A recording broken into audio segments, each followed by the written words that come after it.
Okay. Therefore, evil relates to seeking solutions to problems, both personal and collective problems, apart from God's plan. It relates to seeking happiness or a lifestyle apart from God. Now, what's wrong with seeking happiness? Everyone wants happiness. I mean, you have to be non-compos mentis not to want happiness. The reason why people lust and give into approbation lust, inordinate competition, inordinate ambition, money lust, sexual lust, power lust, etc., is because they want to feel happy. Or in this case, feel happy. But you see how not only is that a distortion of happiness, but the means to do that is also wrong. It's evil. Seeking happiness or a lifestyle apart from God. We're here for God. We are in the angelic conflict. And so yes, even something as simple as choosing a lifestyle apart from God can become evil. Excuse me. And I say can because, next points, let's continue. Evil shifts to both poles of the sin nature. On the one side, legalism, asceticism, where the do-gooders, the religious types, los niños buenos, Ms. Goody Two-Shoes, I already said that. The Goody Two-Shoes, the do-gooders on one side. And on the other side, the antinomian, lascivious types, the hell-raisers. It shifts to both sides. Evil knows no bounds. It can shift to any one of those sides. It can make a do-good, well-intentioned system evil. It can make a system of immorality evil as well. Unfortunately, Christianity does not have the ability today to distinguish or to be able to detect evil in a lot of Christianity's good works of today. Yes, a lot of it is evil, especially because no one is advancing in the plan of God. While not all personal sin is evil, nor all human good is evil, these can become evil with the presence of arrogance in the soul. And there lies the rub, as Shakespeare says. The presence of arrogance in any of these is what makes any of these two evil. Not all personal sin is evil. I just reacted right now and I cursed someone. I told him off. All right, I messed up. I got in fellowship. That was not necessarily evil, even though it was wrong. It did get me out of fellowship, and I need to use 1 John 9. God forgives you. That's not evil. I can go out and fornicate, and even though that brings great punishment, it might not be evil because it was one of those sins that happened. It is your fault, but it is not necessarily evil.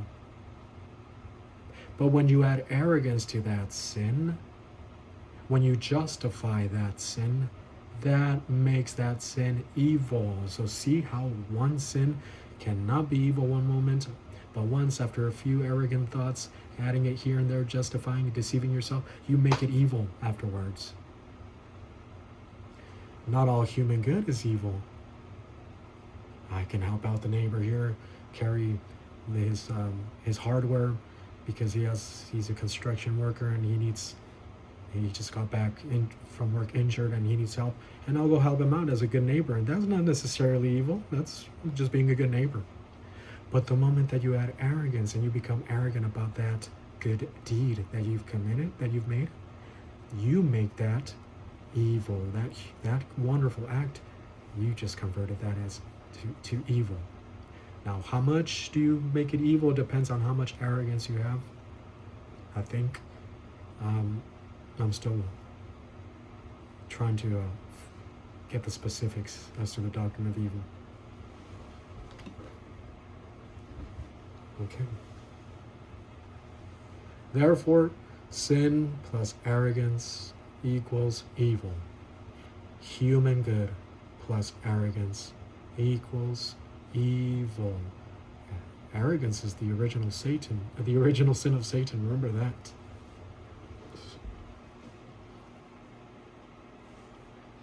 The creation of Satan's good is a way to justify his rebellion against God. So, okay, we'll go back to the knowledge of good and evil. Evil is rebelling against God. Satan rebelled against God. He became spiritually dead, just as Adam became spiritually dead. But he refused to take the divine solution. Satan did. Adam took it. And so, what does he do in his rebellion? He creates a system of good to justify his rebellion. And therefore, human good also becomes evil. It's all part of evil. This is not like the religions that people say, all religions have a good and an evil. All religions are good. There's a system of good and evil. Well, Christianity is not like that. Christianity says that both good and evil are evil. Now, there's divine good. At the garden, there was a divine good for Adam to continue learning God every day, choosing for God, just grow in love. That's the divine good. But then he, from the tree of knowledge of good and evil, then he gained cognizance of human good, in this case, Satan's good, and evil. So the creation of Satan's good is a way to justify his rebellion against God.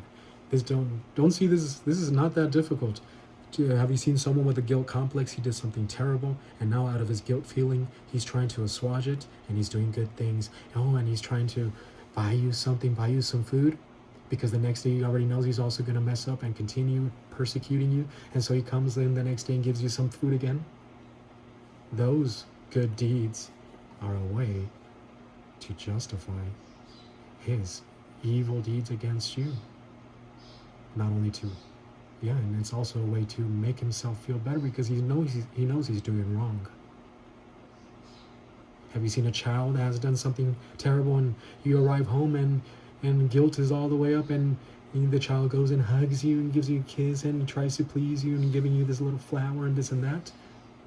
All these wonderful good deeds are motivated by guilt to justify or to amend for that rebellion. Okay. The creation of Satan's good is a way to justify his rebellion against God. Just as Adam and Eve's first action after rebelling against God was what? A terrible immoral sin, huh? No, it was an act of human good.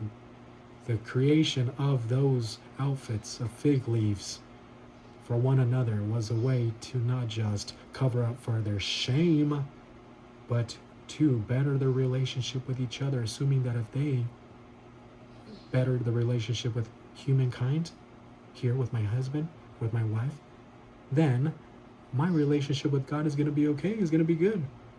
Wrong.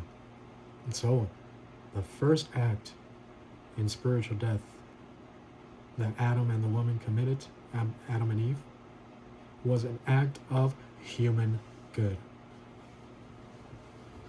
Motivated by shame, of course. They covered up their genitals because Satan is prudish.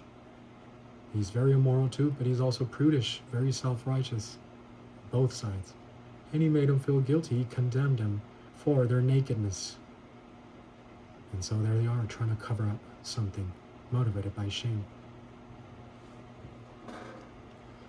Shame and guilt are great motivators of many, many acts of good in human history. Remember that. Rich people, many times, those who feel guilty, they give and they give, motivated by guilt. There's nothing wrong with being rich, by the way. If you are rich, enjoy that money. Just give the importance to Christ. Thank him for the logistical grace and enjoy that money.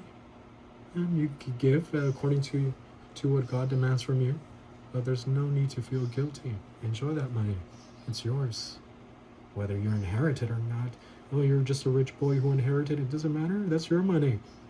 Use it. Invest it. Whatever you want to do with it. As long as it's in the plan of God. Okay. Now, personal sin. Now, we know that sin is not the issue because Christ died for the sins of the whole world. As a believer, you were forgiven for the sins of the whole world. For your sins, pardon me. When you believed in Christ, you were forgiven for your own sins. That judgment of Christ on the cross is applied to you. It's effectuated at that moment. Thereafter, in phase 2, you're going to continue sinning. So you use 1 John 1:9, and he forgives you for those sins. Therefore, continue using 1 John 1:9. Sin is not the issue. Even for unbelievers, the basis of their indictment at the great white throne judgment in Revelation chapter 20 is not going to be sins, but their good works. Their dead works. And the books were open and they were judged according to their works.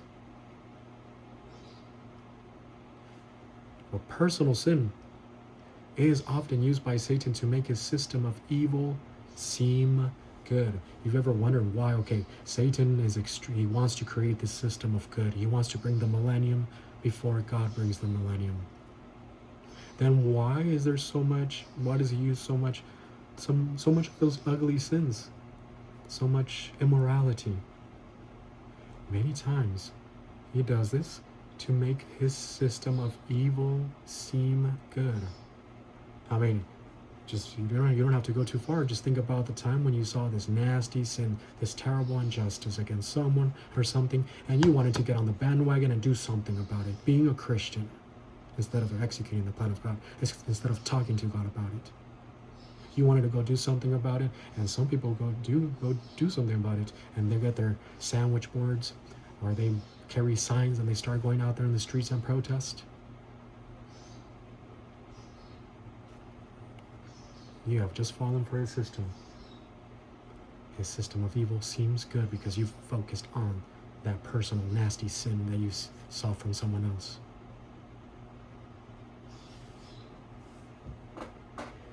Evil comes in many forms.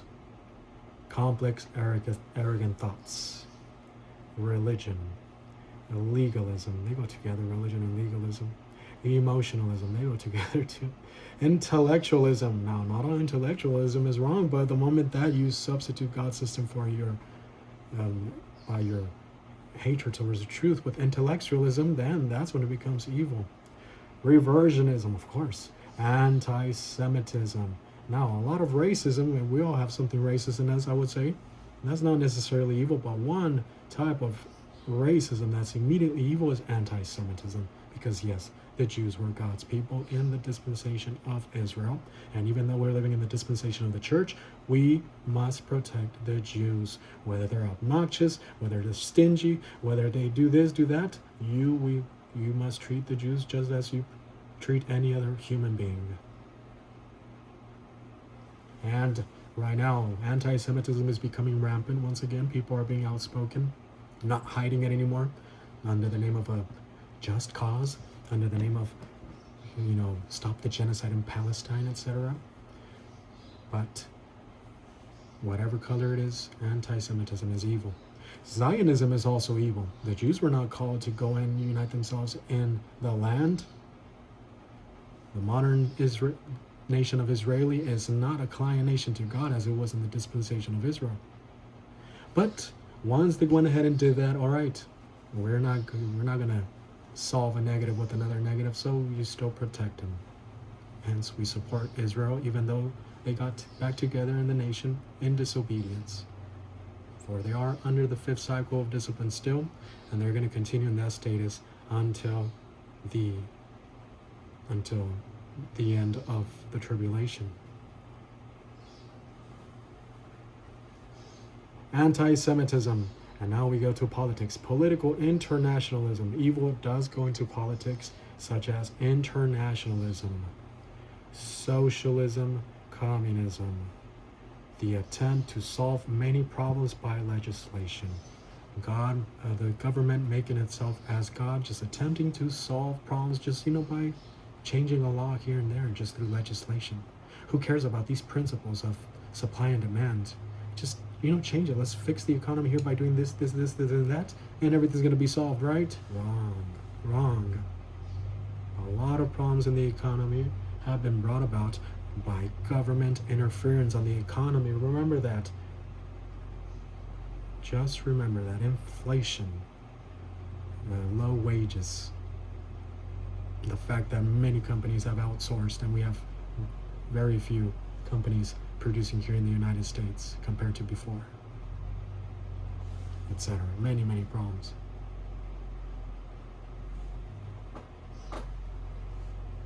On a personal level, Now we're going to the personal level. Evil deals with the increase of arrogance in cosmic 1 and antagonism toward the truth in cosmic 2. So on a personal level, evil deals with you with cosmic 1. The increase of arrogance, complex arrogance thoughts. As believers, this is the reason why we need to use 1 John 1:9 and continue learning Bible doctrine every day. You cannot go one day without learning Bible doctrine. And if you do because you have a strong military job that requires 15, 20 hours of work days, then it's okay. You can make up on the weekend, on your days off. You can just binge watch or binge study all you want so as to make up for those days that you did not study. And cosmic 2, antagonism towards the truth. You see, arrogance is not necessarily antagonism, but there's a point where that arrogance does become antagonism or hatred towards the truth. Hatred is arrogance, and when you increase that arrogance, eventually it becomes antagonism towards the truth.